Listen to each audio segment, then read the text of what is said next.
எல்லோருக்கும் நமஸ்காரம். இன்னைக்கு நம்ம பார்க்க போகிறது சுஜாதா அவர்களுடைய ஒரு சிறுகதை, பாரிஸ் தமிழ் பெண். வழக்கம் போல் அவருடைய அபரிமிதமான ஒரு விவரிப்பு, சொல்கிற அழகு, அதெல்லாம் ரொம்ப நிறைஞ்ச கதை. அது அவருடைய டிப்பிக்கல் சுஜாதா அப்படிங்கிற நம்ம முத்திரை பதித்த கதை. இது வந்த புதுசில் இதுக்கும் ரொம்ப நல்ல வரவேற்பு இருந்த ஒரு கதை. அதை தான் இன்றைக்கி நம்ம பார்க்க போகிறோம். சுஜாதா அவர்களின் பாரிஸ் தமிழ் பெண். சார்ல்ஸ் டிகால் விமான நிலையத்தில் இறங்கின போது எனக்கு வியந்து அலுத்து விட்டது. அமெரிக்காவில் ஒரு டஜன் நகரங்களில் அலைந்து கட்டிடங்கள், முனிசிபல் சுத்தம், மேற்கு கலாச்சாரம், திகட்ட டிவி, நாடகங்கள் என்று பிரமித்து இப்பொழுது பிரமிப்பும் பழகிவிட்டது. இவர்கள் எல்லோரும் அதிர்ஷ்டக்காரர்கள். ஏழ்மைக்கு இவர்களுக்கு அர்த்தமே தெரியாது. இவர்களிடம் செல்வம் செழிப்பு எல்லாம் அதிகமாக இருக்கிறது. மக்கள் தொகையும் குறைவு. பாக்கிய ஜீவன்கள் என்று சமாதானம் சொல்லிக்கொண்டு என் தாய் நாட்டின் அவலத்தை பற்றி ஆதங்கத்தை மழுப்பிக் கொண்டேன். இருந்தும் பாரிஸ் ஒரு வேறுபட்ட நகரம்தான். அமெரிக்காவில் இருப்பது போல இல்லாமல் கார்கள் குட்டி குட்டியாக உற்சாக மூட்டை பூச்சிகள் போல நகர்கின்றன. ஜனங்களும் அமெரிக்கர்களைப் போல 2 ஆளை அடித்து போடுகிற சைஸில் இல்லாமல் கொஞ்சம் சின்னவர்களாக பார்க்க நேர்த்தியாகவே இருக்கிறார்கள். பாஷை சுத்தமாக புரியாவிட்டாலும் இளமையாக இருக்கிறது. விமான நிலையத்தை விட்டு எனக்கு தெரிந்த 4 பிரெஞ்சு வார்த்தைகளுடன் உய், மெர்சி, மெசியூர், மதாம், ஒரே மனைவியுடனும் ஓட்டலை தேடி சென்றேன். நியூ ஜெர்சி நண்பர் கோபால சுந்தரம் சிக்கலான ஒரு அட்ரஸை கொடுத்து அங்கே ஹோட்டல் சிலாக்கியம் கொஞ்சம் சீப்பும் கூட என்று சொல்லியிருந்தார். அர்த்தநாரி ரோசி ரயில் டிக்கெட் ஒன்று எடுத்து விடு என்றிருந்தார். உபதேசங்கள் என்னிடம் ஸ்டாக்குக்கு அதிகமாகவே இருந்தன. மெட்ரோவில் போ, ரொம்ப சுலபம் என்றது மற்றொரு சிபாரிசு. பாரிஸில் உள்ள நண்பர்களுக்கு டெலிஃபோன் முயற்சி செய்ய என்னிடம் உற்சாகமில்லை. பிரெஞ்சு நாணயங்களும் புரியவில்லை. எனவே சாமான்களை ஏர்போர்ட்டில் லாக்கரில் போட்டுவிட்டு நகரத்துக்கு போகும் பஸ்ஸில் ஏறி உட்கார்ந்து கொண்டோம். பஸ் சன்னமாக போயிற்று. 2 மரங்களும் நகர சௌந்தரியம், மனோகரமான ஒரு வானிலை. அடாடா, பாரிஸ் என்றால் பாரிஸ் தான் என்று உங்கள் வயிற்றச்சிலை கொட்டிக்கொள்ள விரும்பவில்லை நான். இந்த கதையில் சொல்ல வந்தது ஒரு தமிழ் பெண்ணை பற்றியது. அந்த பெண்ணின் பெயர், இருங்கள், அவ்வளவு தூரம் தாவ விருப்பமில்லை. ஹோட்டலுக்கு நாயாக அலைந்தோம். எங்கு போனாலும் கம்ப்ளேட் என்றார்கள். கம்ப்ளேட் என்றால் ஹவுஸ்ஃபுல்லாம். பாரிஸில் ஜாகை கிடைப்பது இத்தனை கஷ்டம் என்று யாரும் எனக்கு குறிப்பெழுதி தரவில்லை. ஒரு சர்தார்ஜி அகப்பட்டார். வா, நான் இடம் வாங்கி தருகிறேன் என்று என்னை அண்ணன் தம்பி மாதிரி பிராக்கெட்டில் அவர் அண்ணன் அழைத்து கொண்டு போனார். ஹோட்டல்கார பஞ்சுக்காரி இங்கிலீஷ் பேச மறுத்தாள். மத்தியஸ்துக்கு ஆங்கிலம் தெரிந்த ஒரு பிரெஞ்சு இளைஞன் வர அவன் பேசின இங்கிலீஷை விட பிரெஞ்சே புரியும்படியாக இருந்தது. எப்படியோ சர்தார் எங்களுக்கு ஒரு ரூம் பிடித்து கொடுத்து விட்டார். ஒருவேளை அவர் தலைப்பாகியை பார்த்து விட்டு சமாதானம் என்று எண்ணிக்கொண்டு விட்டார்களோ என்னவோ. சின்ன ரூம் தான், கால் நீட்டி படுக்க இன்னும் வாடகை ஜாஸ்தி கொடுக்க வேண்டும். எப்படியோ ராத்திரி கட்டையை சாய்ப்பதற்கு இடம் கழித்து விட்டது. கொஞ்ச நேரம் ஓய்வு எடுத்துக்கொண்டு ஊர் சுற்றி பார்க்க கிளம்பிவிட்டோம். பாரிஸில் என்னென்னவோ சமாச்சாரங்கள் எல்லாம் உண்டு. ஷான் டிவிசி பக்கம் போனால் லிடோ போன்ற இடங்களில் நூற்றுக்கணக்கான பெண்கள் மார்பில் ஒன்றுமில்லாமல் மற்ற இடங்களில் ஜிகினாக்களை ஒட்டி கொண்டு நடனம் ஆடுவார்கள். தடிக்க விழுந்தால் blue film, night show, gay லிங்கிஸ் பார், மேல் ஸ்ட்ரிப்டீஸ் என்று வையகத்தில் உள்ள அத்தனை விவகாரங்களும் வசதியாக விஷயங்களாக பாரிஸில் உள்ளன. நான் அதற்கெல்லாம் போகவே இல்லை. காரணம், நான் யார், எப்பேற்பட்ட குடும்பம், எத்தனை நாகரிகம், நாசுக்கான பண்பாடு என்றெல்லாம் புருடாவோட இஷ்டமில்லை. என் மனைவி கூட இருந்தது தான் காரணம். எனவே பாரிஸில் சர்டிஃபிகேட் இடங்களாக பார்த்து கொண்டே வந்தோம். கடைத்தெருக்களில் பராக்கு பார்த்தோம். நானும் ஈஃபில் டவரும் என்ற கருத்தில் ஃபோட்டோ பிடித்து கொண்டோம்.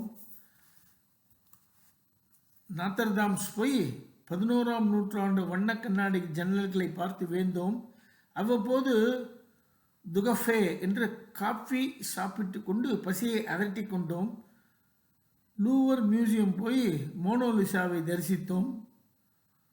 ரோம்பிரான், டாவின்சி எல்லாம் சரிதான், எத்தனை நேரம் பசியை ஒத்தி போடுறது, அடே பாதகா என்றது வயிறு. இரு இம்ப்ரெஷனிஸ்ட் சித்திரங்கள் பார்த்த கையோடு உன்னை விசாரிக்கிறேன். என்னை விசாரிக்க வேண்டாம், ஏதாவது தமிழ்கார ரெஸ்டாரண்ட் இருந்தால் விசாரி. எனக்கு வத்தல் குழம்பு வேண்டும். ஆமாம், வத்த குழம்பு தான் வேணும். இம்ப்ரெஷனிஸ்ட் சித்திர சாலையில் கொஞ்ச நேரம் உக்கிரமாக பசியை கூட மறக்க முடிந்தது. அத்தனை அருமையான சித்திரங்கள். டெகா, பால் கோகன், வான் காஃப், டூலக்ஸ் லாத்ரெக், ரென்வார் எல்லாம் என் உச்சரிப்புகள். இவர்கள் சரித்திரத்தை எல்லாம் கொஞ்சம் படித்திருந்ததால் நவீன சித்திரக்கலைக்கு அடிகோலிகளான இவர்களுடைய ஆரவார வண்ண சித்திரங்கள் எனக்கு பிரமிப்பூட்டும்படியாக இருந்தன. அப்பொழுதுதான் துரையை சந்தித்தேன். ஒரு பெயிண்டிங்கை உற்று பார்த்து கொண்டிருந்த போது பால்லேவு தமிழ் என்று கேட்டு திரும்பி பார்த்ததில் மியூசியம் காவலாளர்களில் ஒருத்தர் என்னை பார்த்து சிரித்து கொண்டிருந்தார். உய் என்றேன். நம்ம ஊர் நிறமாக இருந்தார். என்ன பார்க்குறேங்க, நான் தமிழ்காரன் தாங்க. அட அப்படியா, பாண்டிச்சேரிங்க, பேர் துரை, 12 வருஷமாக இங்கே தான் இருக்கிறேன். மெசீர் என்று யாரையோ தொடக்கூடாது என்று ஃப்ரெஞ்சில் அதட்டி விட்டு, சுற்றி பார்க்க வந்தீங்களா? எனக்கு 6 பொட்டை பிள்ளைங்க, எல்லாம் படிக்குது. நாங்கள் எல்லோரும் ஃப்ரெஞ்சு பிரஜைங்க. எனக்கு பாஸ் கொடுத்துருக்காங்க.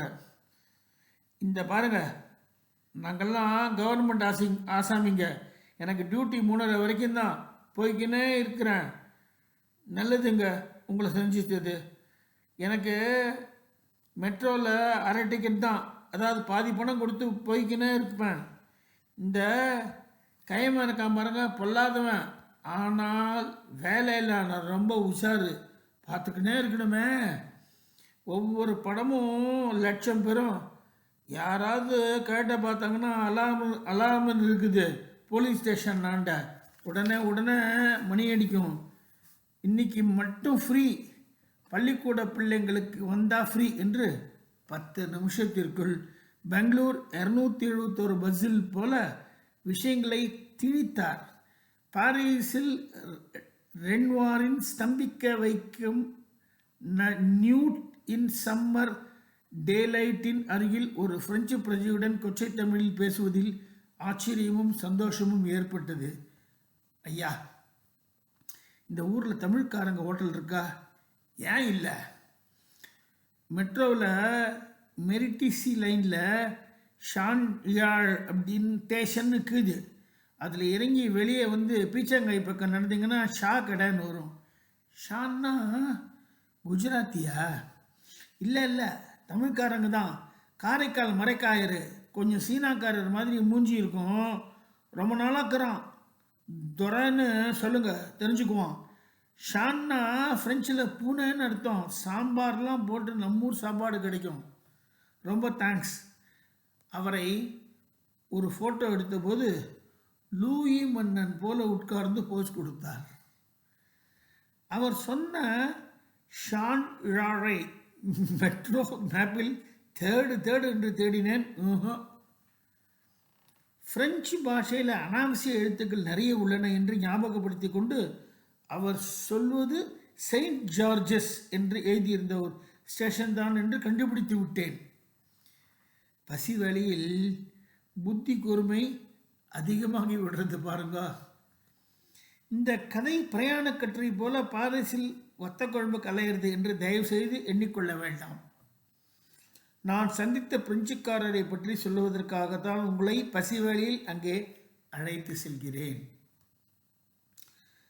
தரையடி மெட்ரோ ஸ்டேஷனிலிருந்து வெளியே வந்ததும் எதிரே ஒரு கடையில் மளிகை என்று குழந்தை கிறுக்கிலில் தமிழ் போர்டு எழுதியிருந்தது. அங்கே போய் வழிகட்டதில் அங்கிருந்த 2வது சந்தில் 12வது கடை என்று அடையாளம் காட்டினார்கள். இடம் சின்னதாகத்தான் இருந்தது.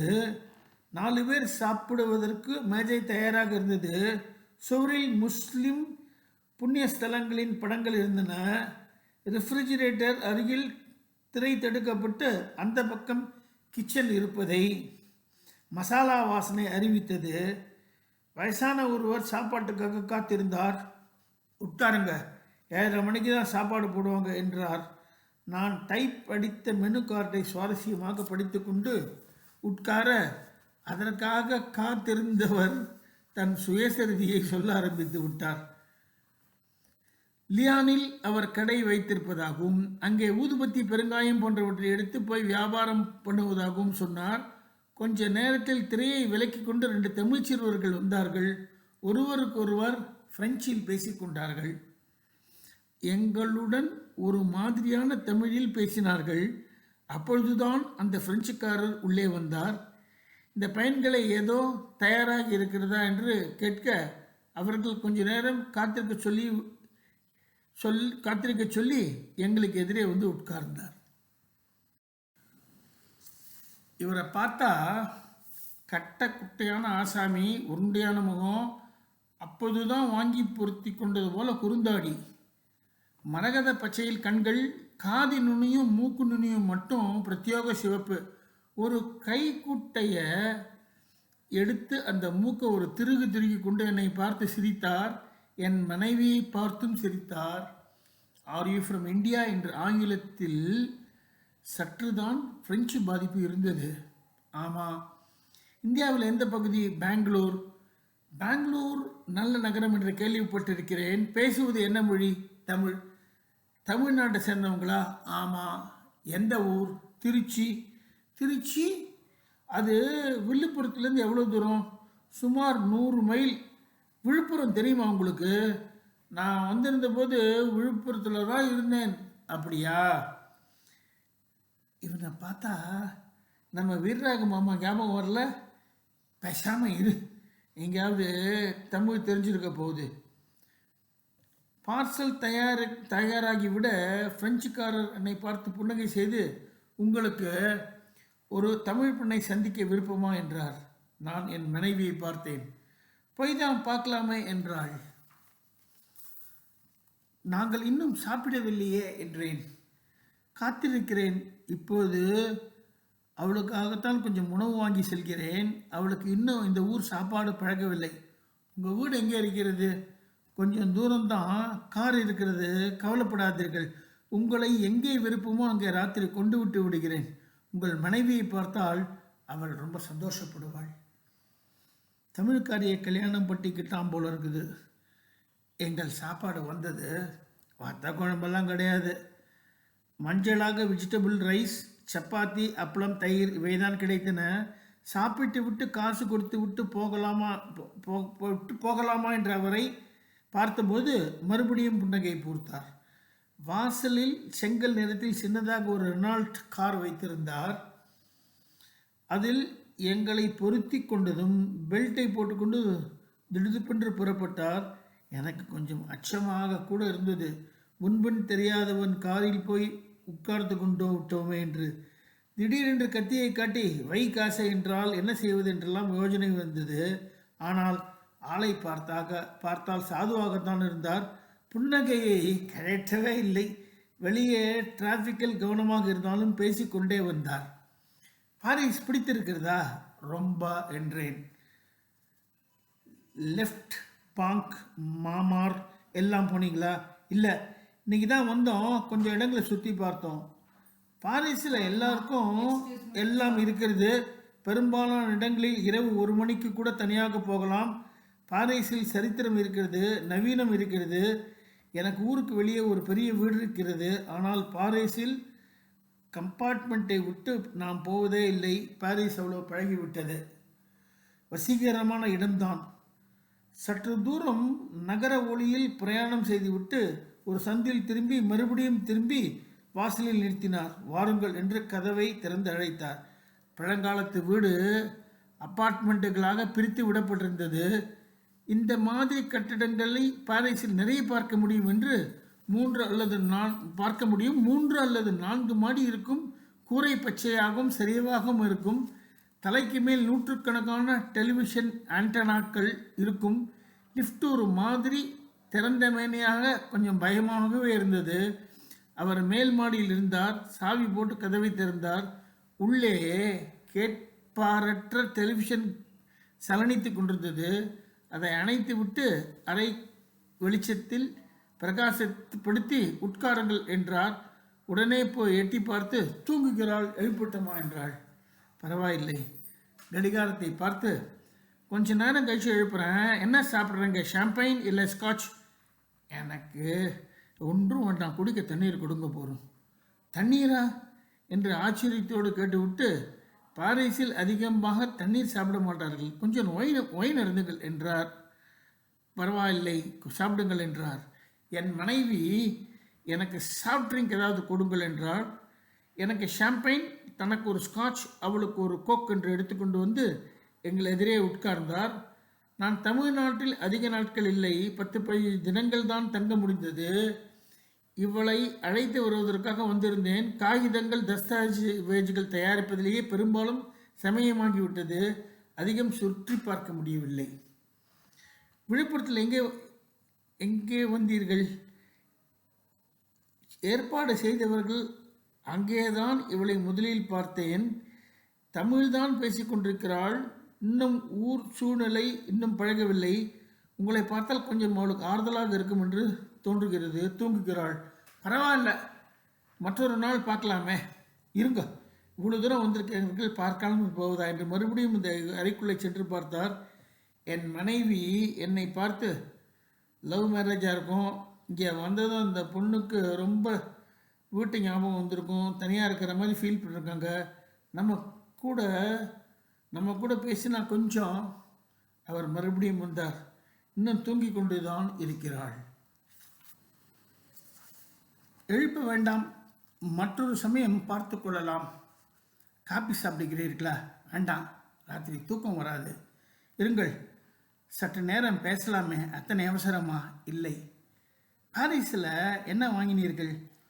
என் மனைவி ஏதோ சின்ன சின்ன சாமான்கள்லாம் வாங்கினோம். ஞாபகார்த்த பொருட்கள், பை, scarf, scent, photo, Eiffel Tower பொம்மைகள் என்று. எல்லாம் விலை அதிகமாக இருக்குது, பார்க்கத்தான் முடிகிறது, வாங்க முடியவில்லை. தமிழ்நாட்டில் 40 ரூபாய்க்கு கிடைக்கும் காட்டன் ஷர்ட்டை இங்கே 150 ஃப்ராங்க் போட்டிருக்கோம். எங்கே? ஷான் டிவிசியில் தான். அங்கெல்லாம் விலை அதிகம்தான். அங்கே ஃப்ரெஞ்சுக்காரர்கள் வாங்க மாட்டார்கள். இருந்தாலும் எங்கள் ஊர் சில விஷயங்களில் ரொம்ப சீப்பு தான் என்றாள் என் மனைவி. ஒப்புக்கொள்கிறேன். நீங்கள் தமிழ்நாட்டில் என்ன வாங்கினீர்கள்? காட்டுகிறேன் என்று சென்றார். என்ன வாங்கியிருப்பார்? மகுடி, புல்லாங்குழல், பெரம்பு குடை, இதை விட்டால் நம்ம ஊரில் வேறு என்ன இருக்கும் அவர்களுக்கு? அப்பொழுது அடுத்த அறையில் அழுகை சத்தம் கேட்டது. சர்ச் சர்ச் என்று சமாதானம் கேட்க அவர் வெளிப்பட்ட போது கையில் குழந்தை வைத்திருந்தார். கருப்பாக ஒரு பெண் குழந்தை, சுமார் 3 வயது இருக்கும். புதுசாக கவுன் போட்டுக்கொண்டு கண்களில் கண்ணீருடன் எங்களை, குறிப்பாக என் மனைவியை வினோதமாக பார்த்து கொண்டு, அவர் அதை பொம்மை போல தன் கையில் வைத்திருந்தார். அதனுடன் பிரெஞ்சில் அந்த கன்னத்தை தடவி கொண்டே பேசினார். அது திரும்பிக் கொண்டு அவர் தோளில் சாய்ந்து கொண்டது. நான் தமிழ்நாட்டில் இவளை வாங்கினேன். 250 ரூபாய், சுமார் 120 ஃப்ராங்க். உங்கள் காட்டன் சட்டையை விட விலை குறைவு என்று சிரித்தார். பாரிஸ் தமிழ் பெண். என்ன ஒரு டிஸ்கிரிப்ஷன் சொல்கிற அழகு. ஏதோ நம்ம கூடயே வேடிக்கை பார்க்குற மாதிரி ஒரு ஃபீலிங்கை கொடுக்குற மாதிரி ஒரு கதையை எழுதிட்டு எங்கேயோ இவர் கடைசியில் எத்தையோ மாற்றி சொல்ல போகிறாரு தெரியும். ஆனால் அது சொல்கிற வரைக்கும் நமக்கு ஒரு ஐடியாவுமே இருக்காது. சில சமயம் தோணும், சில சமயம் தோணாது. வேறு மாதிரி அழகாக அந்த கதையை ரொம்ப சுவாரஸ்யமாக முடிச்சுடுவார். அந்த மாதிரி ஒரு கதை தான். என்னடா வாங்கிட்டு போடுற, இந்தியாவிலலாம் சீப்பாக இருக்கும், குழந்தை வாங்கிட்டு போயிட்டேன்னு சொல்கிற மாதிரி ஒரு கதை. அது என்ன அழகாக எழுதியிருக்கார். வந்த புதுசில் நான் குறிப்பாக அவர் கதையில் அடிக்கடி சொல்கிறது உண்டு. அது இருக்கிற யங்ஸ்டர்ஸை ரொம்ப கவர்ந்த கதைகளில் இதுவும் ஒன்று. அதான் இன்றைக்கி உங்களோட ஷேர் பண்ணிட்டேன்.